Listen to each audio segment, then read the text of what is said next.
proceed to our inaugural address, it is a moment of great honor for us to formally felicitate our chief guest, Shri K.S. Mani. So now I invite Ms. Vinodini Sukumar, President of Cochin Chamber, to present a small bouquet to our chief guest, K.S. Mani, as a token of our warmth, respect and gratitude.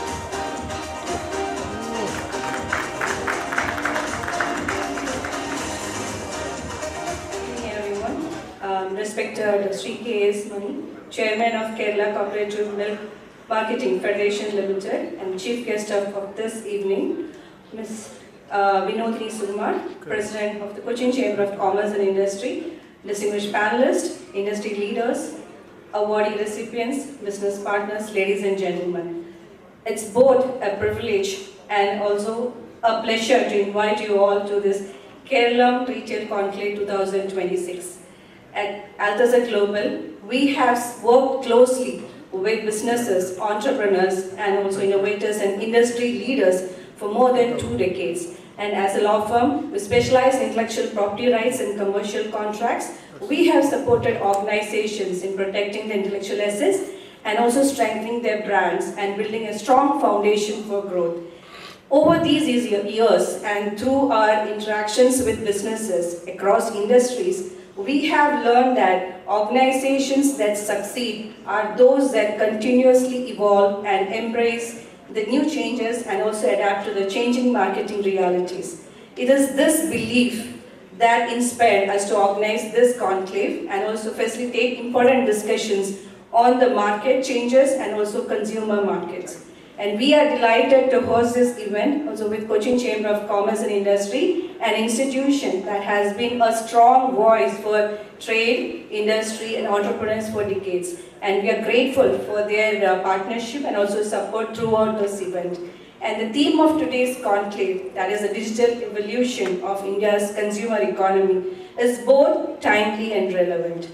Across sectors, we have seen that technology is changing the way business operates and also the way consumers interact with the product and the services. So from the way the digital payments and also e-commerce to quick commerce and digital analytics and market artificial intelligence, we are witnessing a fundamental transformation and from the consumer markets. So to explore these opportunities, we have a wonderful panelist here who can give you more insight, and I hope that insights will be valuable for all of you. So this evening also give us an opportunity to celebrate the excellence through the Spice Coast Excellence Awards, which is recognizing the individuals and the organizations whose leadership, achievements and commitment have made a successful impact on their industries and communities.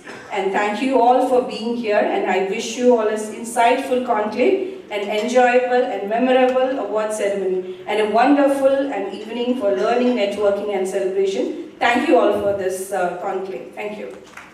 Thank you so much, Manju, for those insightful opening words. It is my privilege now to invite a leader who has been a driving force in shaping Kerala's business landscape, Ms. Vinodini Sukumar. Under her leadership, the Chamber has deepened its commitment to connecting business communities and creating platforms for growth and dialogue. Ms. Vinodini Sukumar, we warmly welcome you to the podium. Good evening, distinguished guests, industry leaders, entrepreneurs, award nominees, members of the Cochin Chamber, ladies and gentlemen. It gives me immense pleasure to welcome you all to the Keralam Retail Conclave 2026 and the Spice Coast Excellence Awards 2026, jointly organized by the Cochin Chamber of Commerce and Industry and Altazza Global. How many of us here have made a purchase online, used a digital payment app, received a personalized product recommendation on our phones in the past 24 hours? It clearly demonstrates how deeply digital technology has become woven into our daily lives. The way we discover, evaluate, purchase, and experience products has changed dramatically, making the digital evolution of India's economy one of the most significant transformations of our time. Retail is one of the most dynamic sectors of our economy, constantly evolving with changing consumer preferences and technological advancements and innovative business models.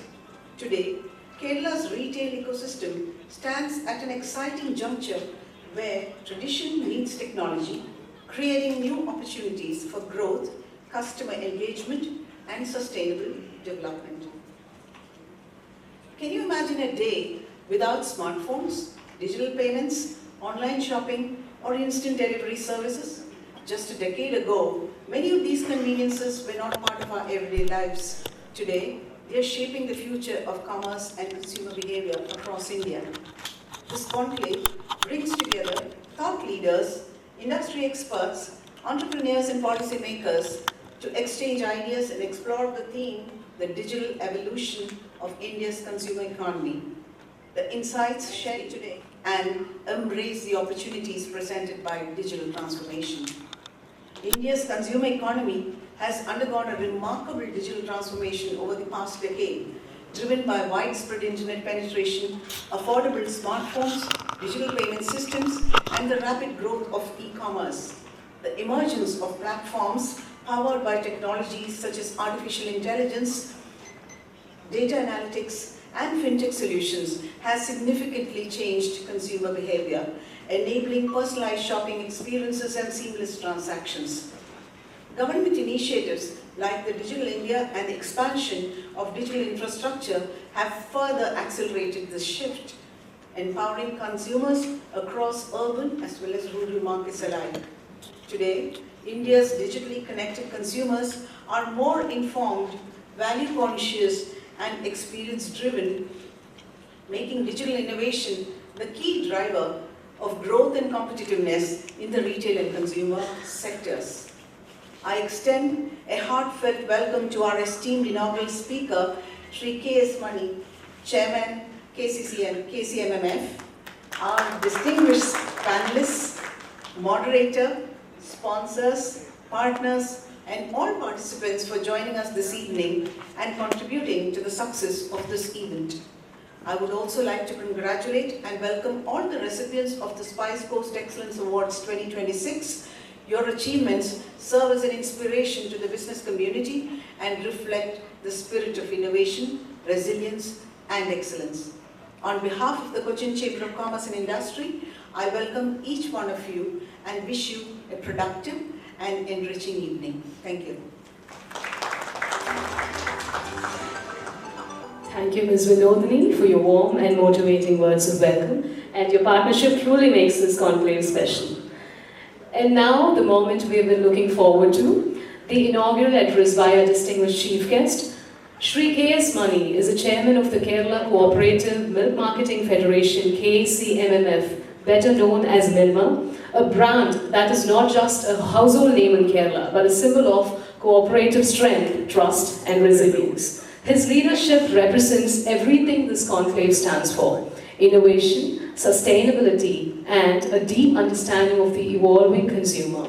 We are truly privileged to have him inaugurate the Kerala Retail Conclave 2026. We respectfully invite you to the podium, sir, to deliver the inaugural address. Good evening, friends,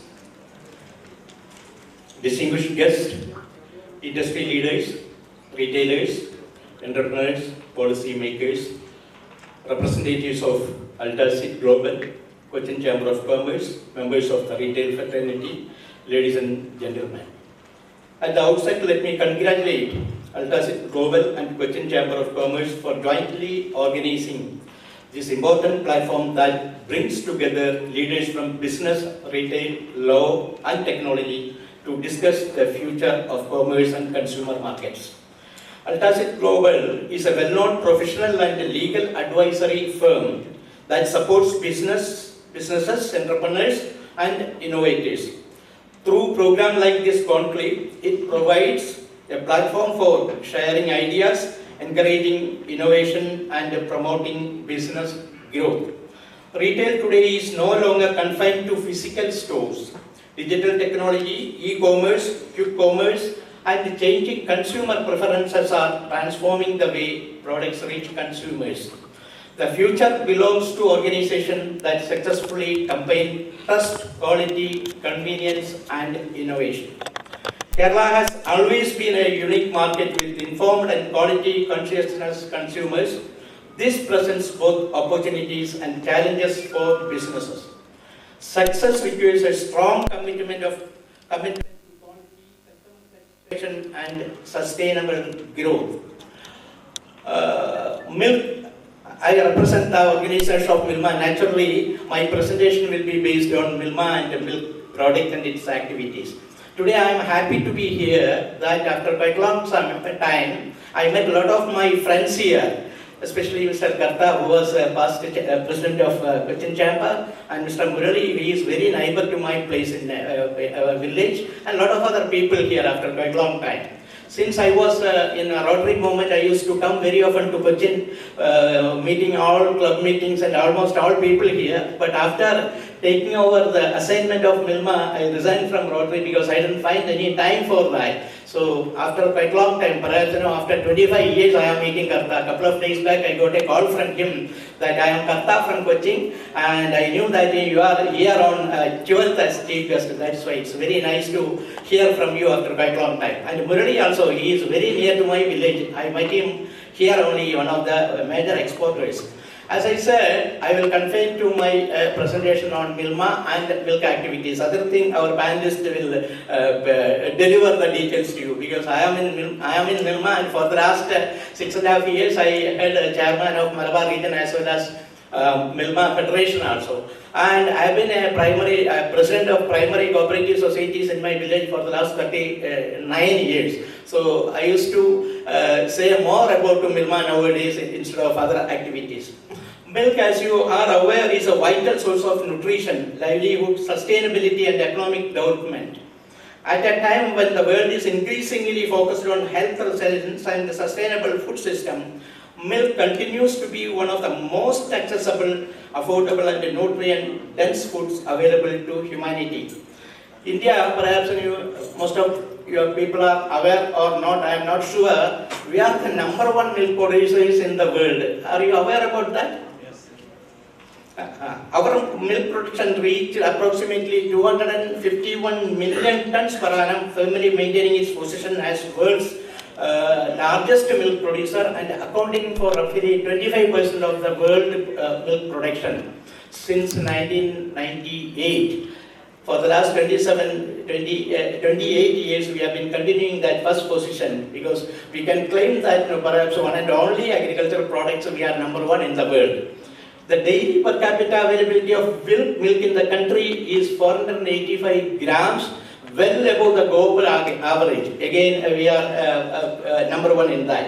Dairy sector provides livelihood to more than 80 million dairy families in India. So major job providers and livelihood through dairy industry, 18 million dairy farmers, families, not individual families in India. And I will confine to activities of Milma just for, since being the chairman, just for your information. Established in the year 1980, the Kerala Cooperative Milk Marketing Federation, popularly known as Milma, was founded to address Kerala's dairy crisis and ensure self-sufficiency in milk productivity. Following the cooperative principles championed by Dr. Varghese Kurian, he is our own person from Calicut, the milkman of India. Milma has grown to become one of the fastest growing dairy cooperatives in India. Guided by its motto of the farmer, by the farmer, for the farmer, Milma has transformed the lives of countless dairy farmers while consistently delivering high quality milk and dairy products to consumers.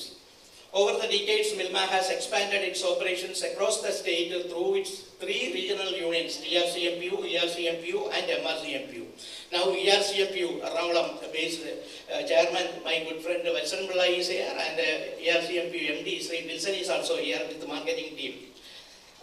These 3 unions becoming a symbol of trust and quality. Milma continues to innovate and elevate its operations, solidifying its reputation as a farmer-focused and consumer-centric organization.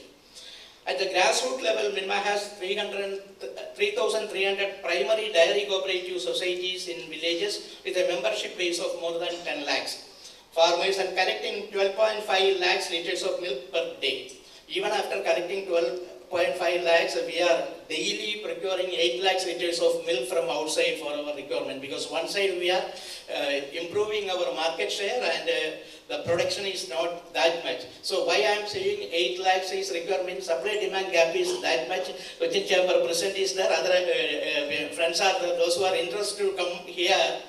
There is a demand for your product, so that you come and produce milk, so that Milma is here to take at affordable and moderate rates also. Apart from sale of milk in different variants, we are marketing curd, ghee, flavored milk, ice creams, butter, paneer, etc. A lot of products, around 60-70 products are there. I am not able to name all these products, even being a chairman. I cannot name without any mistake. And there are variants, around 300 variants are available. Now we are, a lot of new products are bringing out, and again we are trying to bringing out new products which is in our anvil. Very soon a lot of products you can see. Flavored milk, ice creams, butter paneer, butter and paneer. Paneer is recently introduced by Milma more than 5 or 6 years back, and it is picking up very well.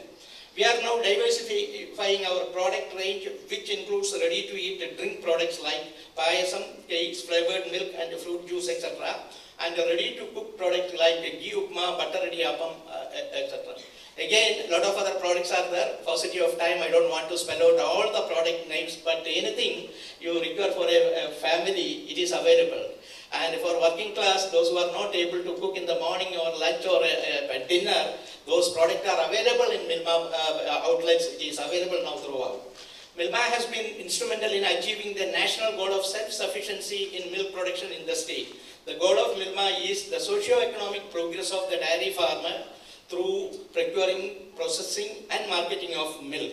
Still the goal is receding, as Kerala enjoys one of the highest rates of per capita milk consumption. Milma is totally content in the realization of this vision, which was set before it. Milma has achieved the distinction in its performance by close association and board with the National Dairy Development Board, Animal Husbandry Department and the Dairy Development Department of the State, and the Kerala Livestock Development Board. There are a lot of achievements for the last 5 years. Milma has a lot of achievements recognized at the national level. I will spell out those achievements only. Kerala ranks 3rd in milk productivity in India with a significant contribution from Milma. Productivity side, after Punjab and Chandigarh, we are the 3rd productivity we are having here. The Ministry of Fisheries, Animal Husbandry and Dairying recognized Milma Malabar Union for producing India's highest quality of milk, maintaining an average of 208 MPRT, the highest in the country. Perhaps most of the people are not available. The milk quality is #1 in India by Milma, because a couple of years back, the Animal Husbandry Department, Union government declared that. Milma ensures farmers receives 83% of its selling price, offering the highest returns for farmers in India and uplifting Kerala's rural economy. Industry leaders are there. 83% of the selling price is passed on to the stakeholders. Is perhaps in Milma only you can see that. We are the processing industry. Being a processing industry, we are operating with 17%. So it is very clear and evident that selling milk we don't make any profit. And the only thing is, monthly we take the accounts, how much loss we are making by selling it. Just for an example, a couple of years back, I had been, a team we visited Australia, and 10 days we were here. We had a discussion with the academic people as well as farms also. And I got surprised that in one of the farms, when I discussed, it's a huge farm, around 1,000 plus animals are there, and a huge farm. I asked him, just for my information, how much amount you are getting for your milk selling to processing company. So what he says is, 47% of the selling price. 47% of the selling price, whereas we are giving 83%. Even now, our farmers are not satisfied because of the cost of production is very high. The concern for Milma is, perhaps you should understand that with the 53% of margin in the processing, for the processing industry, we have to compete with 17%. That is the challenge which we are facing here. So the consumer market, we should understand that with the 17%, how can we face the other people having the overseas and multinational companies, they bring the material here, they give better prices, commissions to distributors, and since they are having 53% margin, they can advertise globally and they can bring customer into the fold. That is one challenge which we are facing. 95% of Milma's net profit is distributed as incentives to farmers, showcasing a farmer-centric approach. That is again, perhaps, in my knowledge, no other organization is giving this much of a profit to the stakeholders. 95%. Just if I take Malabar Union last year, Malabar region, 99.2% of our net profit has been passed on to farmers as additional milk price and the cattle feed subsidy and other welfare matters. So this much we are providing to them. Milma support farmers with the feed materials, cattle feed subsidies and additional milk price payouts to enhance milk production and sustain the dairy farming community. Milma Malabar Regional Cooperative Milk Producers Union was the first to introduce ethno-veterinary medicines, EVM, Ayurveda medicines. And today Milma is recognized as a symbol of trust. Trust and quality. It continues to innovate, ensuring both the welfare of farmers and the satisfaction of consumers, solidifying its reputation as a farmer-focused and consumer-centric organization. The cooperative has achieved a remarkable growth, recording 28.29% increase in turnover from 3,338 crores to 2021.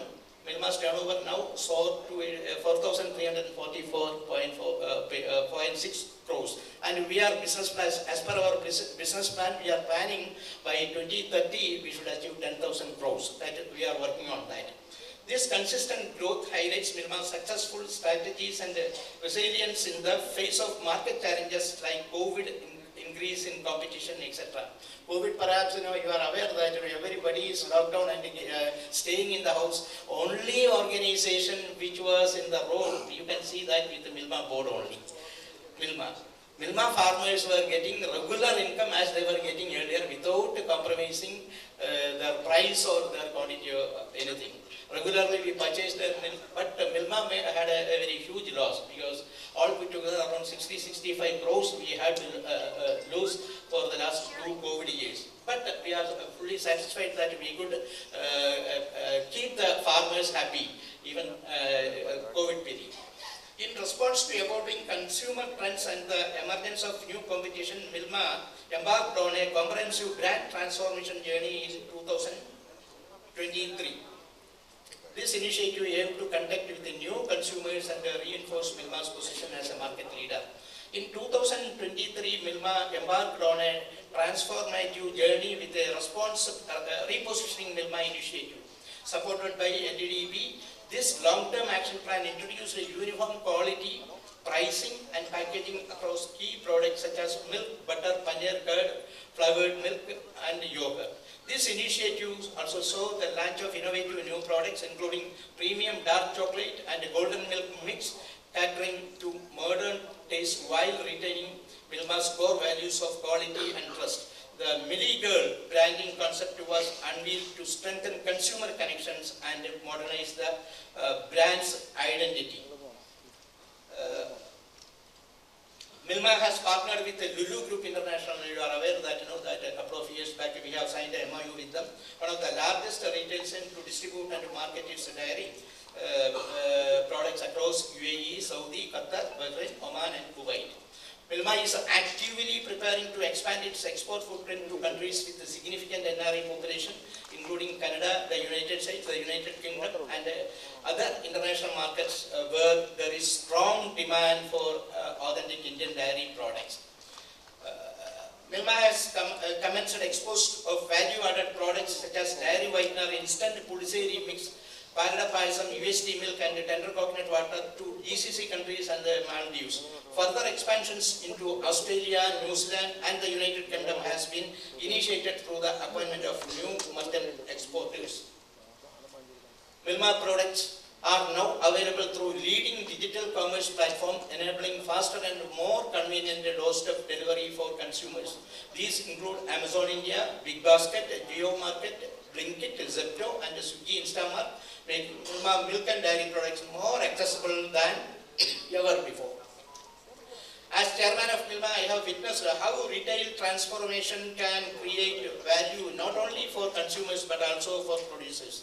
Today, Milma products are available through traditional retail outlets, modern trade channels, e-commerce platforms and quick commerce networks. Our objective is simple: to ensure that quality dairy products reach consumers conveniently while guaranteeing fair returns to dairy farmers.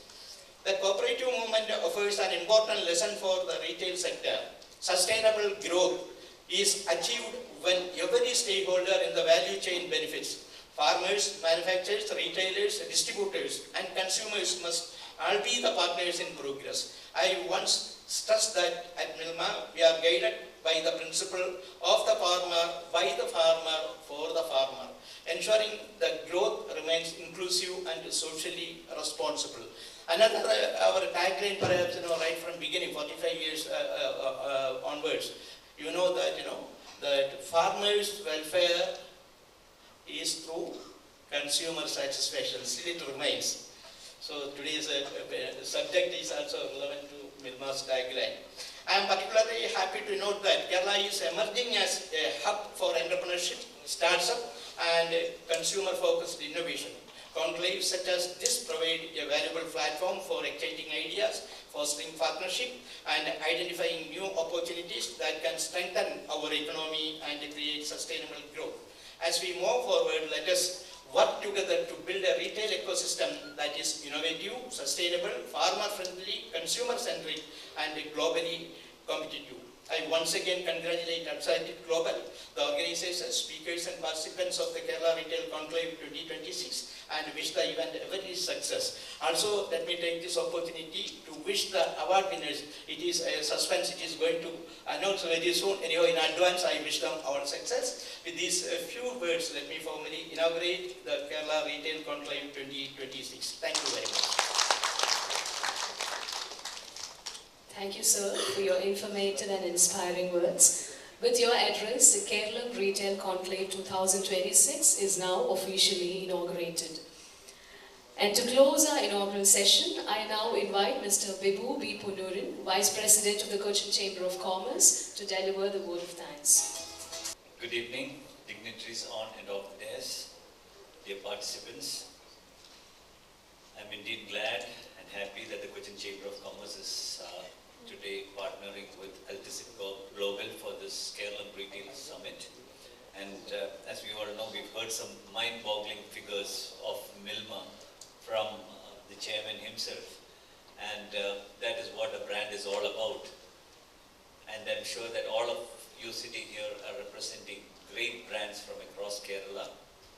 I just wish all of you the very best, because I've seen this great array of speakers like Srinath Vishnu, who's created a great brand from Kerala, and Capo Foods and Michael Dominic of CGH Earth, and all those great brands which we have emerged, which has emerged from Kerala, which has done a lot of good for our state.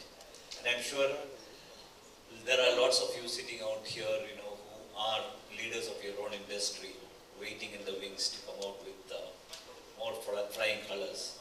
And I think we should appreciate Milma for the kind of achievements that Milma has made, giving 83% back to the farmer, which is a great thing. I think that's the first in India. And the quality of our milk, as we all know, is good. Quality of any brand and the quality of its product is what recognizes any particular brand or a company. So the Keralam Retail Enclave, as it is called this evening, which has been branded by Alticip Global, I'm sure it should be a beginning for all the retailers sitting out here and for Kerala itself. Thank you all for coming here in this evening, and once again I'm really thankful that the Cochin Chamber has been able to partner with Alticip Global to bring out this evening. Wishing you all the best, and I also wish and congratulate in advance all the award winners of the evening. Thank you. Thank you. It's an interesting panel, definitely. Two young gentlemen who sort of forced out on their own. Sir, who has obviously taken the lead and told us what he has done so far for the economy. Dominic, who's reinvented hospitality. Right? So we'll start with the light icebreaker here. So what is the one gadget that you cannot do without today in your life? Or one piece of technology?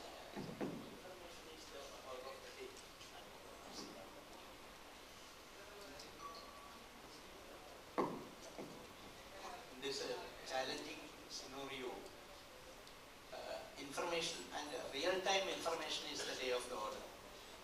Without having the latest information, no industry can survive or go on. So, digital information, that is very, very essential for the industry to run. Especially as far as Milma, as I told, it's a very sensitive product and a perishable product. Without information, it is very difficult to pull on to meet the competition. So, digital information is very valuable. Fair enough, sir. So I asked sir a personal gadget question and sir has answered with a business question saying, so that shows the dedication that he brings to the table. Dominic, you want to take that up? Obviously, it's the mobile phone which is the most important gadget. You would have seen that when I just walked up to the stage, and my phone was left behind, and then immediately I realized my life is in the phone. So I had to go back and get my phone. So I think the answer is obvious. So none of you can say phone anymore, please. In fact, echoing him, the mobile phone, because I'm watching the CCTV footage in this, checking mails. In fact, of course, deploying AI, we can't live with it nowadays. The phone is big when you look at us. Business information, CCTV, right? What else? Since everybody said phone, it's, I'm going to say maybe an Apple Watch or something I'm not wearing it now, but then we track a lot of data from that. From a health perspective, you did mention it the other day as well. I would say it's UPI.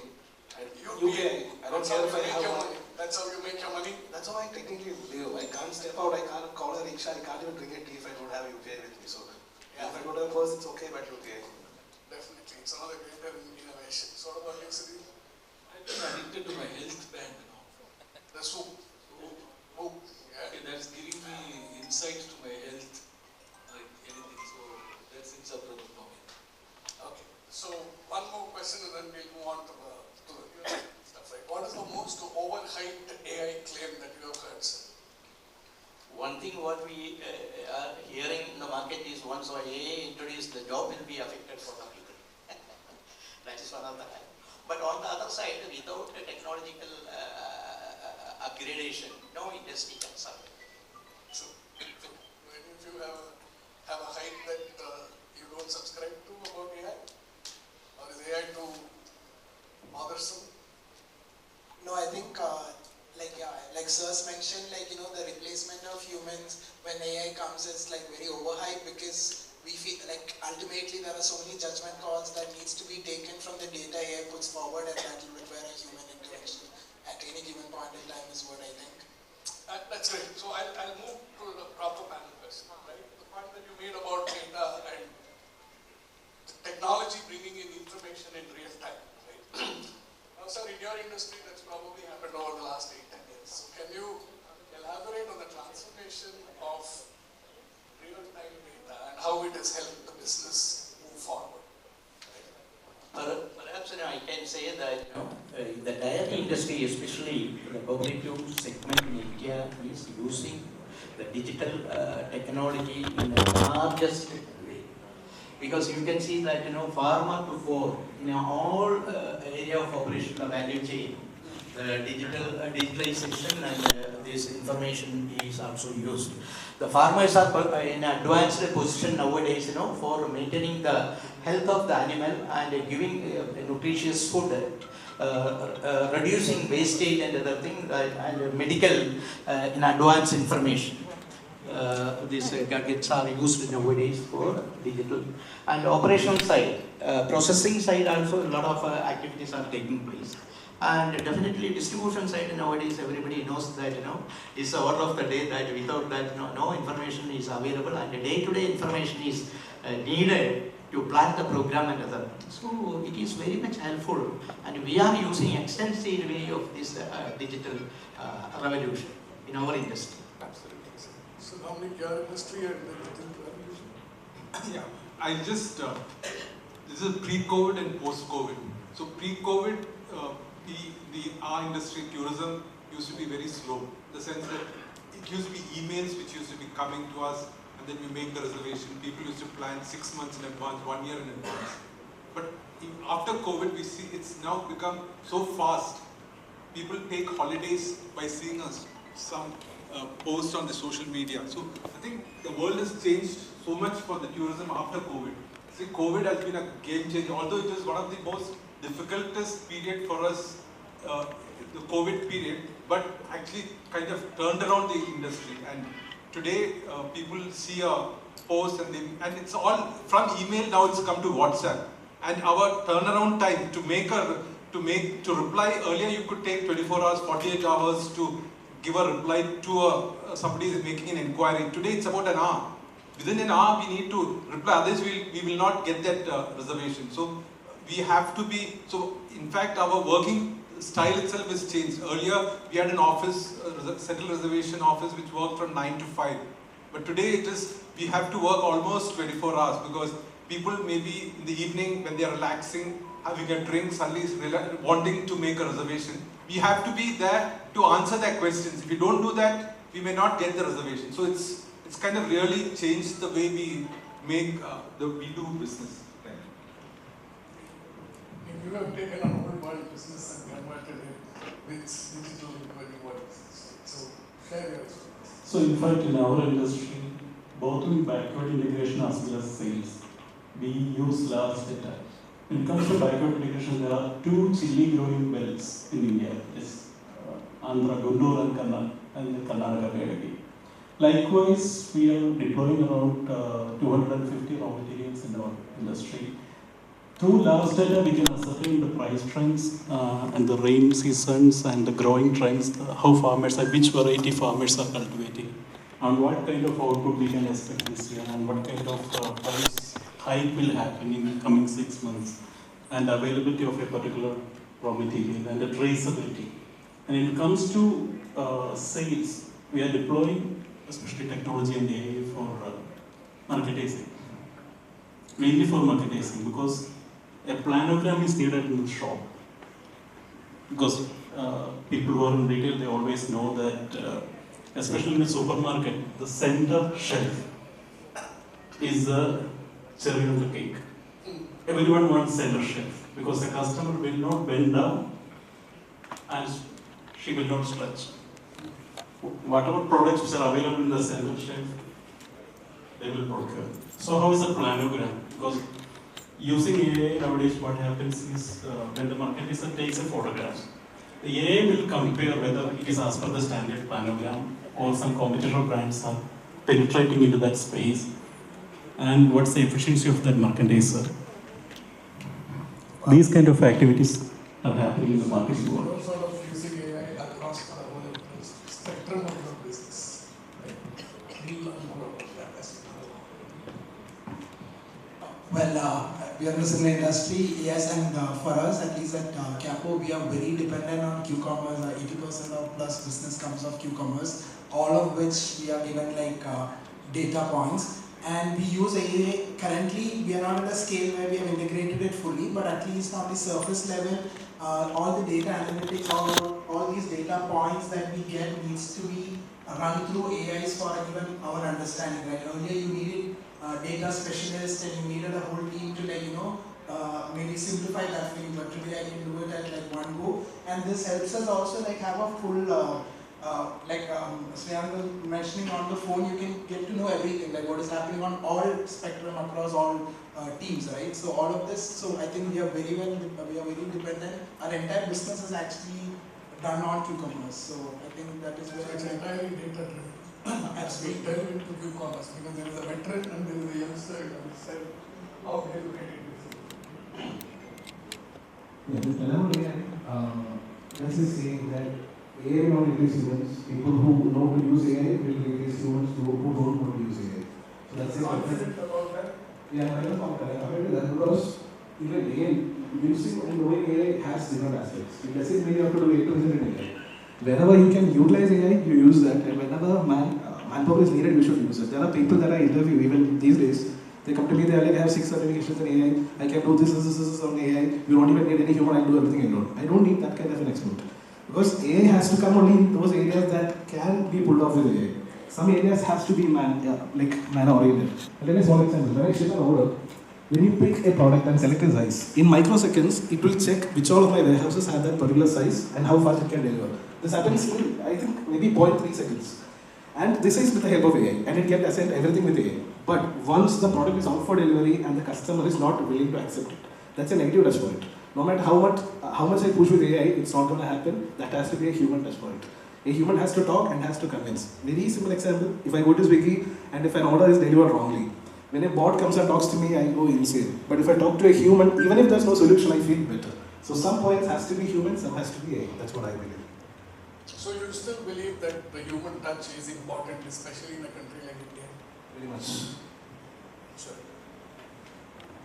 I have a totally different take on it. I mean, I'm somebody who has two master's degree and a PhD without stepping into a library.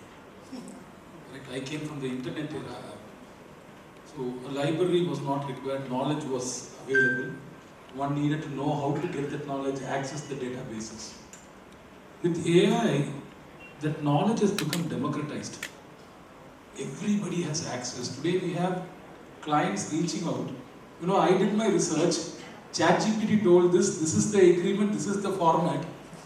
There's nothing left for you to do. Right? It's in a very interesting world, and all of us live. We jump on ChatGPT, and the speed at which it is able to process information is mind-boggling for everybody, for those who have reached it.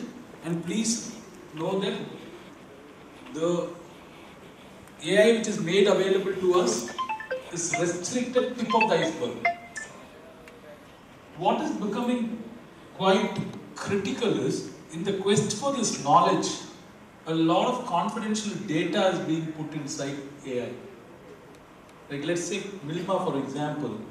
If it's farmer, it's data, some officer starts putting it into AI to get some field data or a report for his boss. There we have vulnerability of sensitive information going there. Simplest thing is people could contracts. There are judgments in the US and the Supreme Court that once you put it in AI, it's a public domain document. You cannot claim privileges. So we have to embrace AI. We do not know how it will metamorphose, it is democratized, but a lot of systems have to evolve with it. That's a fair point. I mean, we are all in sort of muddy waters, right? We are all discovering where we are going with all of this. A very, very fair point. Right? So we'll come back this way from you, starting with you. Considering the point that you made that we are in muddy waters, as a lawyer and as an advisor to startups and businesses, including large businesses, what keeps you awake at night because of AI?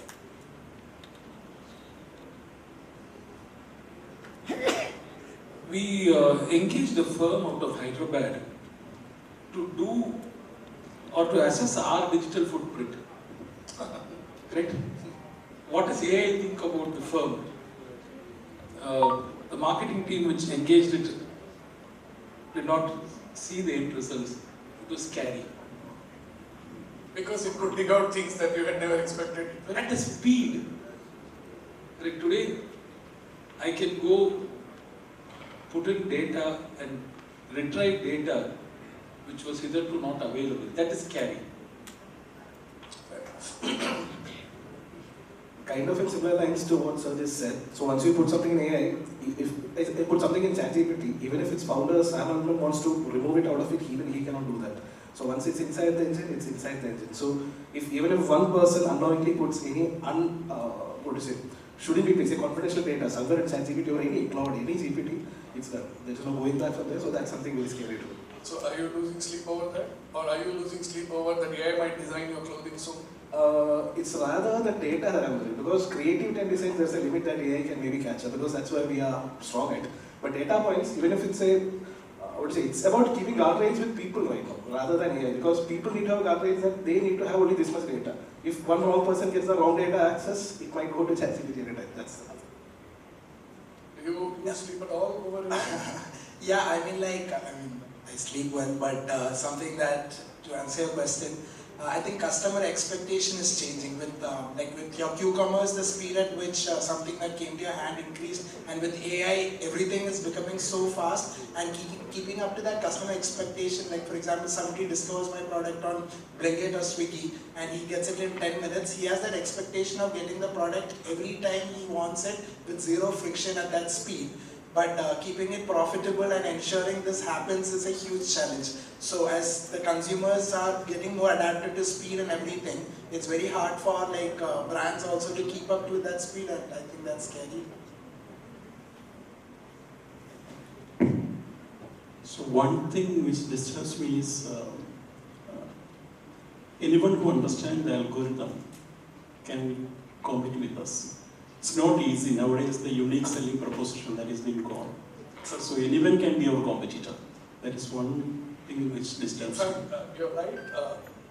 I think in Q-commerce, even a challenger brand, if they manage to become the alternative within the algorithm, right, then it's meaning everybody's at risk, especially.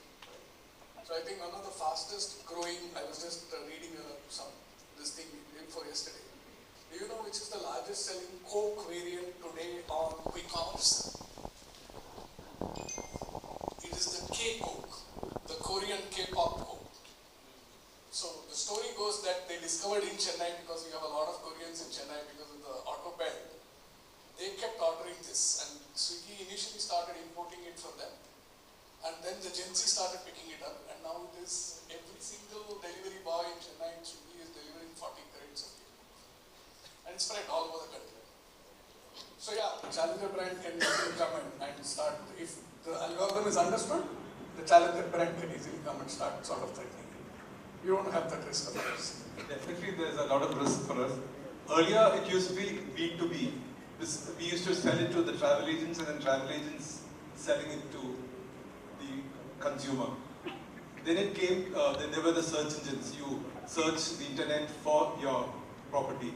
But today it's now the most, in fact ChatGPT can actually identify your an itinerary for you. So unless you are there right in front of in the ChatGPT, then you might, today anybody can be a travel, can create an itinerary by asking ChatGPT, and if your property is not listed, then I think you have a problem. Sir has gone through many such cycles. Yeah. In Kerala, especially in the morning, first thing everybody wants is a tea with pepper. If that making tea, the milk is not available at the house, then it's a problem for us. So timely availability, delivery to the consumers in a timely way, that is a game. The processing also, unlike other products, the milk product and the milk is very sensitive and quality conscious should be there. But I can say very honestly that I didn't take any risk, or I don't want to take any risk, because my competent officials, they will look after everything. They won't pass on the problems to me in the night or even in the morning. But they are competent to take up all the things. But there are high risk in our processing industry. And the delivery system also, inventory management, it is very tough, because we are selling around 18 lakhs plus 18 lakhs 50,000 liters per day. So that cycle, delivery cycle, if it is disturbed somewhere, then it's a headache for us. So I want to ask my next question to you based on that. Right? Yours is a very complex industry. It goes through collection, processing, distribution, right? And I'm sure, like you have mentioned earlier in your speech itself, you spoke about how digitalization and digital transformation has taken you a long way forward and made you a lot more competitive, possibly even improve margins. Can you sort of give us more visibility on how you have used technology to, especially that 83% of profit that you were talking about transferring back to the farmer, how you use technology to benefit the farmer? Some information about that. So one thing is now productivity is the main thing. Number two, quality conscious. I have mentioned here that we are producing the highest quality of milk in India means that technology applied in a very befitting manner there.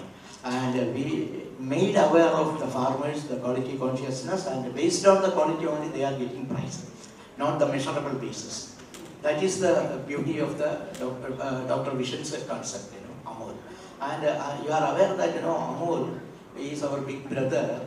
They are the biggest FMCG company in the country. They have crossed 1 lakh crores last financial year. So the system is developed, and without technology it cannot be moved. And whatever technology available, the latest technology available, we have to adopt it and we have to implement it. Two things are there on productivity side. Number two, cost effective. Because as I said earlier, the milk production, the supply chain, value chain, if we examine, the margin is very thin. We are making margin by selling value-added products. So until unless we are very conscious about these productivity as well as risk-free and quality issues, we cannot survive in the market. Once the complaint raised by a customer, within 2-3 hours our representative will approach them and they will sort out the problems. Otherwise, this brand, how can 46 years, the Milma brand is in the mind of Kerala, it means because of the quality. Another thing aspects of what we used to tell, this being a farmers cooperative society, we never compromise on quality. We never compromise on quality. Profit is secondary, as I told in my presentation. COVID time we made 60-65 crores loss, even then we used to queue. Sometimes for Onam and festival seasons, we used to purchase milk from outside at a higher rate. But even then it is our responsibility to ensure that the product and milk is supplied to our airlines for festival seasons. So the technology in all aspects, the farmer side and processing side and the distribution side, whichever is available, that is utilized in a very effective, rationalized manner. But there is a limitation as far as Milma is concerned, because when we compare with other major players, as I told, we have passed on 92.5-95% of our fund is passed on to our farmers to retain them in the field. So that for capex we don't have that much investment. Our priority has been shifted over now to protect the farmers, to retain them and bring new people. So to adopt this high investment technological investment, it's a problem for us. But without that we cannot move. Any particular innovation, technological innovation you are proud of and which you feel Milma has achieved the best? No, we have a lot of this process industry, quality check, even society, from farmer to primary dairy cooperative societies, farmer used to bring milk. There itself the cooling system is the BMC, bulk milk cooler, where the farmer, once it is pour that milk, the quality of that milk with the price and the quantity, it will be passed on to the farmer's mobile phone instantly. And similarly, when the milk is poured in the BMC, bulk milk cooler, in the society, there are 3,300 plus societies and around 800-900 BMCs are there. Once it is poured, that data is available in my unit's database.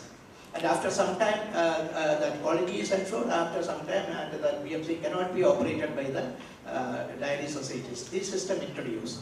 Then again, there are systems for the disease management. We have introduced a lot of things. Even crisis opportunities, when COVID crisis is made as an opportunity for us. When crisis was there, we have introduced one product with the development of our what is that? Spices board. Spices board. That is with the turmeric and curcumin and other thing, golden milk. It is a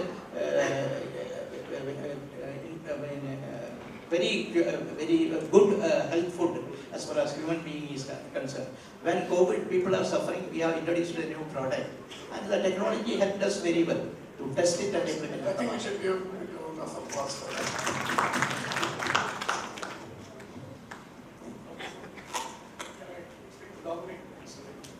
So yours is an experience industry. You've already told us how it, from a destination, you have now become an experience. How is it that you are using AI to enhance the experience of your customers? And the booking part, I think all of us know because we suffer from it, you suffer from it. But as an industry person, how are you using it to better the experience of your customers? Actually, for us, our biggest experience as from a leisure hotel is the human experience. So we cannot replace that experience with AI. So in fact, the very purpose of why people are coming to our resorts is to interact, and also one of the reasons why, if you ask an inbound traveler why he's coming to Kerala, although there are many beautiful places, but why they choose Kerala, what is that USP which Kerala has? It is the human experience. So I think that cannot be replaced. The human experience is the most important aspect. But how AI can do is help is that, for example, maybe in the reservation process or getting the travelers to select Kerala. But I don't think AI can replace the human experience. But it can augment it, definitely. There is a way to do that. Are you experimenting with any of that at this point in time? At the moment, I think our strongest USP in CGH is besides the staff and the human resource is the biggest asset, because when anybody, a lot of times guests come in and say, how are you able to get the people who work with you? And then that creates the biggest strength for us. So I don't know yet how that can be replaced. Sure. So can we move on to, I'm asking industry specific here so that the audience also gets some idea about these places. So consumer preferences are moving very fast. They're changing because availability is changing. Earlier, for a product like yours, I probably had to travel to get it delivered in 10 minutes to my house. How are you dealing with that? In fact, when it comes to consumer preference, not only our brand, all the brands are available easily. So what we are doing is, I will tell you an example. We are exporting a lot of frozen foods nowadays. So after Wipro acquisition, we entered into frozen food.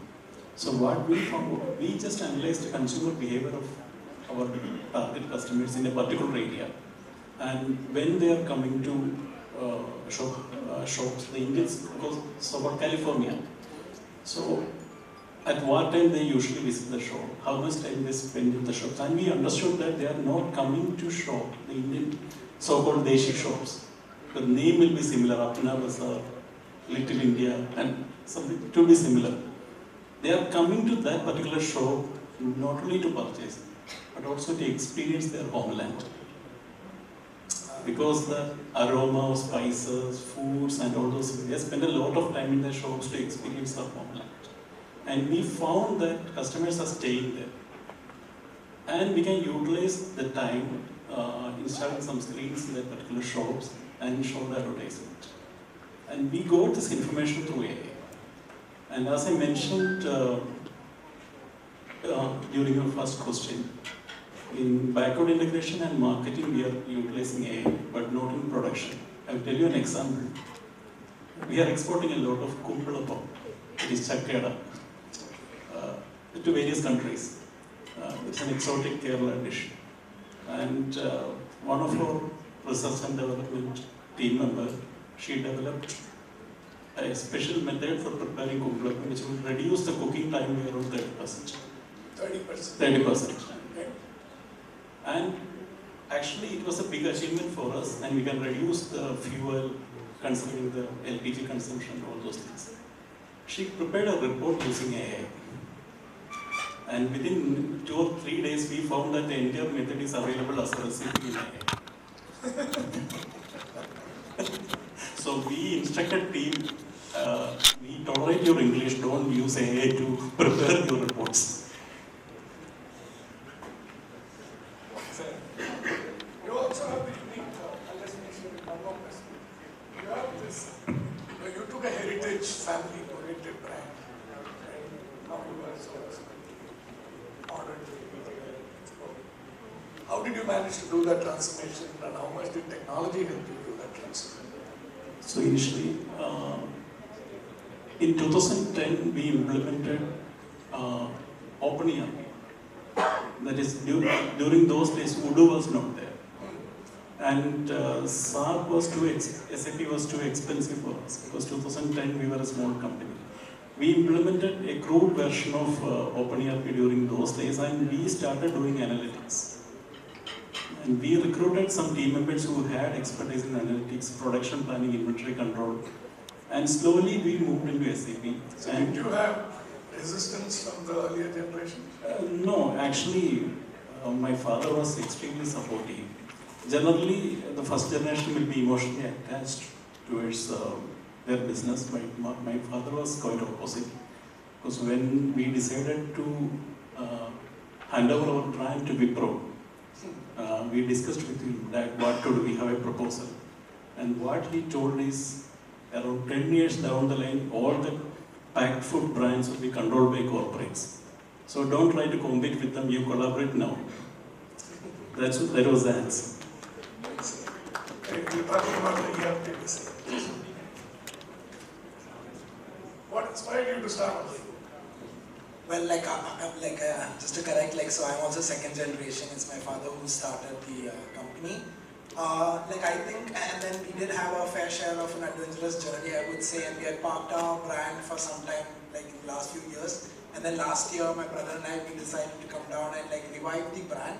So what we thought is, one thing is, fortunately, because we are also in the B2B space, we do get a first-hand view into how the snack industry is being redefined, and banana chips especially as a category that has expanded in the last 4-5 years. So, and because we have this a little bit of an emotional connect to Capo as a brand, because we at least a thing to my father was he's the first person, first in this industry to come out with branded chips. So we thought, okay, let's revive our brand, but with modern branding and contemporary flavors and stuff. And that's how we started last year. You also didn't have any resistance, or you also didn't? No. So we are fortunate that my father is also very supportive and he's always looking ahead of time. So fortunately, he's the very supportive backbone that we have, and he manufactures the product. So this question is to both of you, in a sense. What are some of the old world practices that have probably gotten enhanced due to technology today, and how you've used it in your business? In our industry, tasting is a key area. We are forced to taste each and every batch, either me or a panel. And what we did is we created a software for that, supported by AI, to analyze the taste changes, how the taste changes when we use different kind of raw materials, and during different seasons, what kind of variations which are happening in the day while cooking, the color, taste, mouth feel. That's a key part, because ultimately the customer should be happy when they eat the food, that's all. So we just have to make sure it is meeting their expectations. So we use technology for that. And the practice is same, because my dad, he has been doing it for the last 40 years. We just fine-tuned it with the technology, that's all. Awesome, that's a fantastic insight. So Saru, you want 0 to 100 crores in 4 years? No, it's more than 6 years to be precise. Okay. How did that happen? To summarize it up, so we always wanted to do a D2C brand itself. Why specifically direct to consumer? Because I believe there are a lot of brands that come up every day, but they go down the same space because they don't know who are they serving to, especially in fashion. Because fashion is a very cluttered market. It's like every day some 5 or 10 brands come up. And why should someone come to you? First, why should someone try you? And second thing, why should they come back to you? So that is the reason most of the brands failed. They didn't know why the customers are coming. That is why I took D2C, because I have served close to 1 million customers till now. And all of these customers are directly through my website or through my outlets. Not through Amazon, no Myntra, no wholesale, nothing. So I know data of every customer, what size they prefer, what size they would choose, which season they would buy, what fabric they would choose, what kind of button or zipper they would prefer. So this data is what has driven us till here. I think that D2C choice was the best decision we took on day one. And even now that's the reason we are, I think, going a bit successful, I believe. So what are some of the quirky experiences of D2C that you can share with the rest of the people? Can you come once more? What are some of the experiences that are unique to D2C? that you can share with these people? Because I think everybody here is a retail expert, right? But DTC is a different ballgame altogether. D2C, I would say, in the beginning is the toughest part, but as you keep climbing, it becomes the easiest. On the other approach, it's other way around. Because if I chose to go on Myntra or Amazon, any of these platforms on day one, I didn't have to spend much on marketing because there are already millions of people coming on the platform. They would explore you. If you're good, you would start selling off at least slowly. But here in D2C, no one knows that you exist. No one knows such a website is there or such a brand is there. So I have to go knock on everyone's social media or talk to them that there is a brand, try our products, you might like it. So this was the toughest part on day one. But as we are here right now, like I said, now I have so much of data. Every decision that I take is data backed. I have a dashboard which tells me even a pin code. If I take one pin code, I know what is the 200 radius average order value from that place, what is the return percentage, what is the exchange percentage, and then AI also came last year. Now it's bombarded. Now so much of data, one click you take any decision. So data is driving your business. Yeah. Fantastic. Sudhi, from so much data, so much disruption, right? So how do retail businesses protect their data? Now with the DPDP Act, there is a whole lot of seemingly punishment. I think there is still conversation going about the implementation of the DPDP Act, but it's not completely done. How does a business protect data, deal with data, and make sure that... There are two aspects, and I'd like to expand it a little further also. Like in the case of Milma, where we've been working with them for quite a number of years, is when these brands go international, it's a totally different ballgame. We found in Saudi Arabia, somebody has registered Milma's name already and kept. Right? We are fighting with it. Correct? And it's not like in India where it is cheap to fight. It is costly to protect brands. Compliances are quite large. Brands which have some exposure online, the biggest thing is data compliances. GDPR rules in Europe and in many other jurisdictions are draconian. Their penalties are quite high. So, while half-baked information digitally is available, to put in systems in place, like, let's take a D2C brand. It's good when they receive an order from somebody sitting in Dubai. And today with all the logistics, it's easy for them to ship out. It's not as difficult. That infrastructure framework has come in. But what happens when there's a consumer complaint out there? So these are exposures which can turn out to be quite costly. Frameworks are available. One has to be quite careful, is what I would say. Fair enough. Any last and famous words for the audience before I open it up for questions to them? Considering they've come to hear about your experiences. Go ahead. A few months back, I did a course on generative AI and agentic AI in National University of Singapore. So it was a 3-day course, and we spent almost a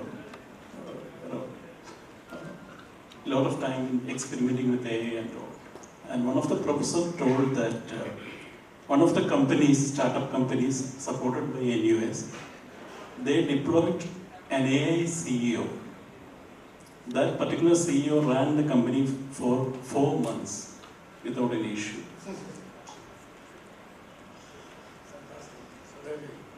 Any questions from the audience?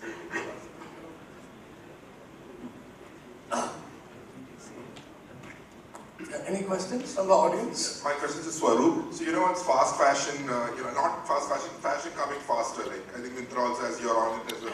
What do you think? Is that going to be the future, or are people going to choose clothes old, long back? I believe fast fashion is a bubble myself because we are ourselves not a fast fashion brand. We call ourselves a slow fashion brand because technically fast fashion is something that you bring out like hundreds of styles every day, every week. So it's all about the FOMO, fear of missing out. If I don't get this, buy this now, I won't get it tomorrow. So that has been there. So a lot of brands even came out. We can say best examples like Zudio. You get anything for $399, $349, yes, but it's done in a week. The problem is for how long can you use that product? And second problem is today fast fashion, you should see that damage that creates to the ecosystem of the game. The kind of clothes that get dumped, the kind of plastics that go into making these products, that is where the major harm happens. So we are against that. We don't bring 100 products in a week, we bring maybe 3 or 4, but that is here to stay. For now also, if you take our top 10 products, in that maybe 3 or 4 products were released like 2 years, 3 years back, and it's still on our leaderboard and selling good. Maybe fast fashion was the wrong, but I meant 1 hour, 10 minutes delivery of clothes. Okay, coming to that sense, so we can't work it that way for ourselves because it's a feasibility issue also. Because right now, even this shirt that I'm wearing right now, this is about 26 art forms that exist in different states of Kerala. It has Ikat, Patola, Bandhani, Kasar, all these art forms into one single shirt. And that this shirt resembles India, whole of India. And I need to tell the story to a person why this shirt exists and why you need to get this. I cannot do this on Conclave. No matter how fast I do, that doesn't convey the purpose. So if I'm selling a plain black shirt, I can do this. I can do it in Conclave. It's plain, it's black, you can get 10 minutes. Because the touch point or main utility is 10 minutes. For me, 10 minutes of fast is not the touch point. The lesson or the story that I'm bringing, that is my touch point. So, yeah. Any other questions on the audience? Hello? Can I speak? Yes, sir. Please stand up. I'm Venugopalan. AI is one of the technologies the faster diffusion happen. So each industry, what differentiate each of the industry. If everything is common, how you differentiate? His question is, what technology is common? How do you differentiate?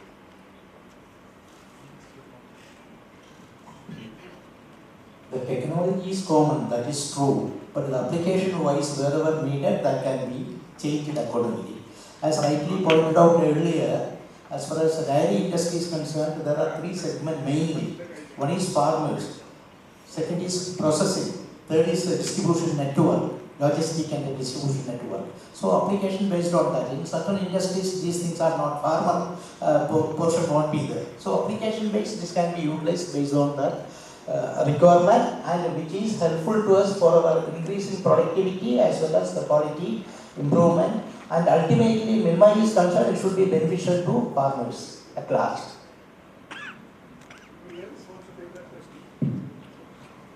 So in our industry, what I truly believe, irrespective of what kind of technology, the same recipe, same machine, the same kind of talent, which different companies deploy. I always believe there is an X factor in food that we cannot define, because the kind of satisfaction we get when we have good food. For each company it will be different. Correct. For Brahmins it will be different, Pavadam and is already here. For Pavadam it will be different. So that X factor we cannot define. That's exactly what sir thought. Anything else from anybody? I think one small point, if I could add to the last question, if you don't mind. You want to add something? Yeah, excuse me. I just wanted to add something. Yes, something to add to the last question. So I would say it's about using the tool in the right way that you want to put. Like you said, it's different industry, you have to ask the questions the right way. So we are in a generation where it's not at all about how much you know. It doesn't matter. 10 years back, you hire someone, you build anything, it's about how much knowledge you have about the topic. Right now, nobody cares. It's about can you ask the right question. If you ask the right question, you have the answer in front of you. So technically, that's what I think. If you use tech or even AI, if you can ask the right question, it can just adapt it to different environment. I think some youngsters would call it prompt engineering. Yeah, regarding AI, my name is Joseph Patmala. I'm from Steel and Technopolis. Regarding AI that we brought up today, I thought we spoke about this being publicly open to the rest of the world. But ChatGPT is not the only AI. We are only talking about ChatGPT here. And I guess they made a mistake talking about ChatGPT. ChatGPT is just an internet-bound search engine which has AI to be deployed. So if a company like mine wants to implement AI, we can always secure it, firewall it. Yeah, that's a fair point. Yeah, thanks. Any questions?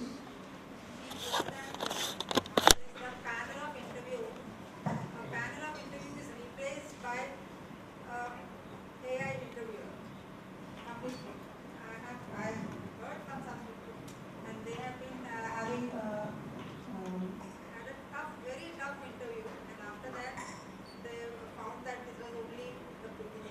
think that's why they call me now. It'll be easy for all of us.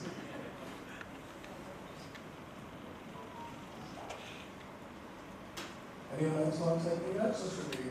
Huh? Okay. Thanks. Thank you very much.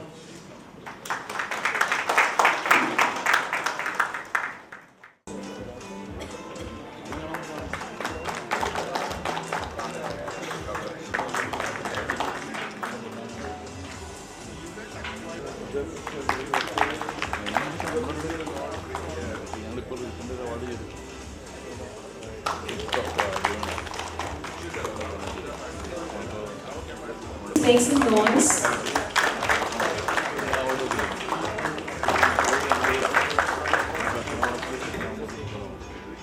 The Women Entrepreneur of the Year. AB, please.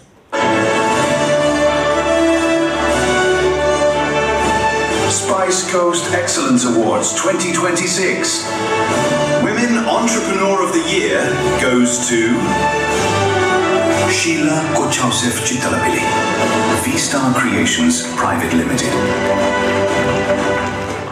Hi, I'm Sheila Kochausef, EMD of V-Star Creations. I started my business in 1995, and what made me a businesswoman? I think it is my love and passion for creativity and fashion designing. That's what helped me, or that is what triggered me to become a businesswoman. I was a very creative person from a very young age, and my creativity and my hobby became my business. And my advice to the youngsters about business is always follow your passion. Don't start any business because your friend started some business. More importantly, you should have thorough knowledge about the market, about the raw materials, about the service, about the employees, everything. Then only you should start a business. Also, when you start a business, always take care to invest the minimum. The bigger the investment, the bigger the loss. Always keep that in your mind. And many times I feel everybody cannot be a businessman or businesswoman. There are many factors that come together to make a business. I now request Mrs. Sheila to come forward and receive the award.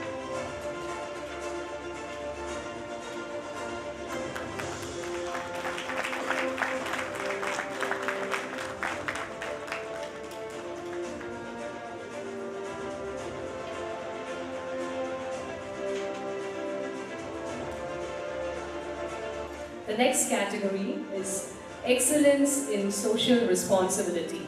AB, please.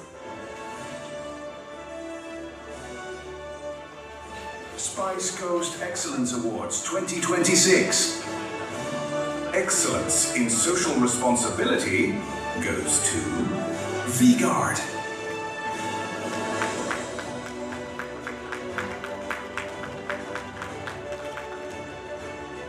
I request Sri Michael Dominic, CEO of CGH Earth, a pioneer group. I request Sanish K, Chief Officer, CSR attendee, to come forward and receive the award.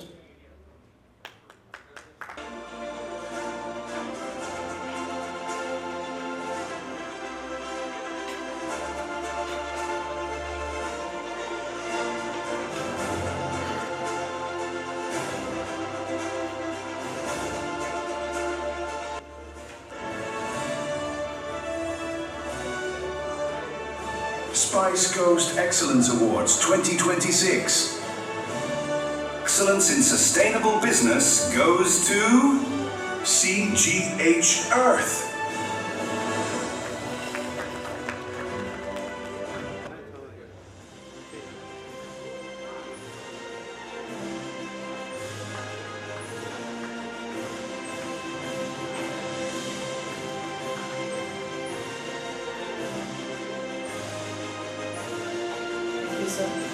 The next award category is Digital Transformation Award.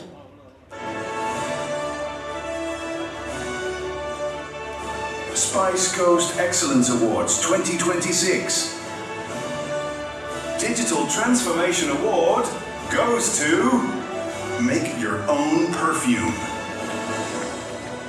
I request Mr. Naveed, co-founder, to come forward and receive.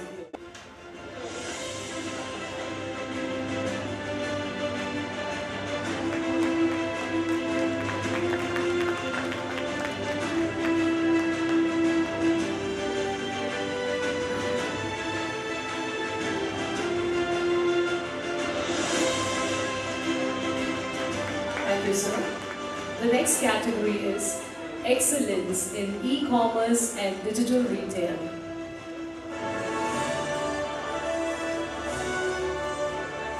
Spice Coast Excellence Awards 2026. Excellence in e-commerce and digital retail goes to My Designation. I request Ms. Gopika, co-founder of My Designation, to come forward.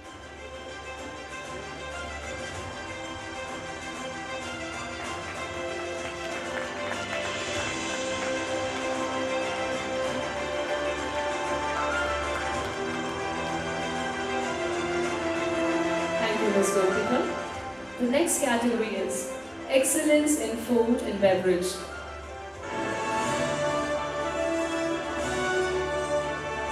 Spice Coast Excellence Awards 2026. Excellence in food and beverage goes to Pavilam Arika Group. Request Shri N.P. Anthony, Managing Director, to come forward to receive the award.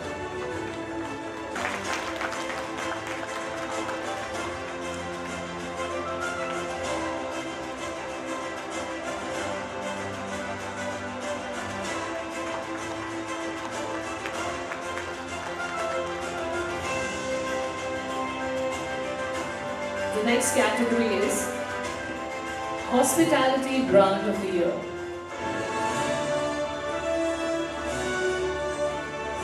Spice Coast Excellence Awards 2026. Hospitality Brand of the Year goes to Misty Mountain Plantation Resort. I request Mr. Michael Joseph to come forward.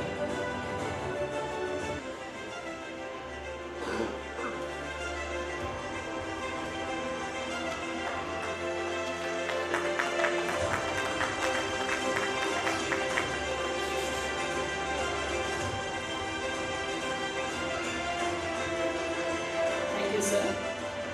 The next category is Best Retail Chain of the Year. Spice Coast Excellence Awards 2026. Retail Chain of the Year goes to Pitapilil Agencies. I request Mr. Peter Paul, founder and chairman, to come forward.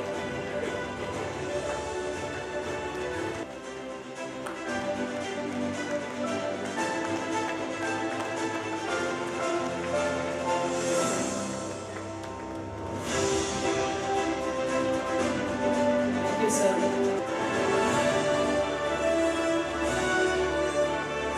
Spice Coast Excellence Awards 2026.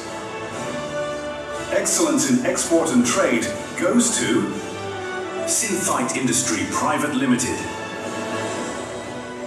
I request Mr. Ajit, Vice President of Synthite Industries, to come forward.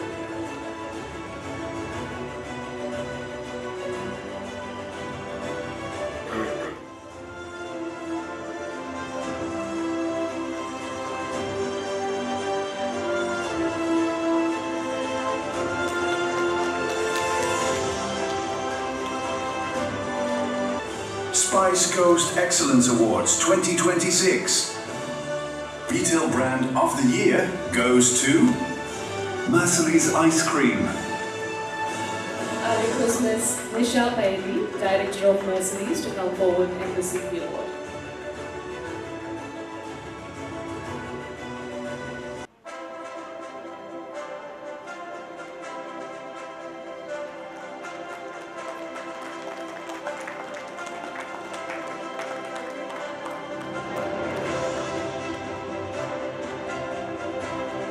Spice Coast Excellence Awards 2026. Visionary Brand of the Year goes to Craze Biscuits. I request Mr. Alizian to come forward and receive the award.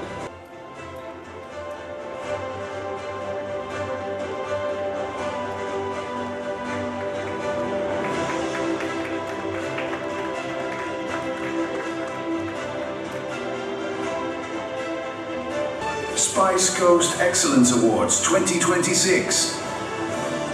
Keralam Global Brand of the Year goes to Kalyan Jewelers. I request Mr. Sanjay Raghuram, CEO, to come forward and receive the award.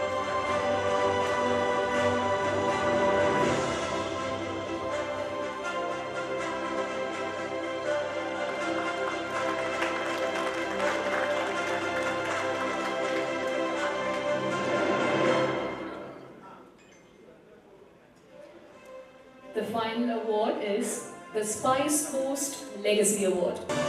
Spice Coast Legacy Award goes to Milma. I request Shri K.S. Mani, Chairman Nirma, to come forward.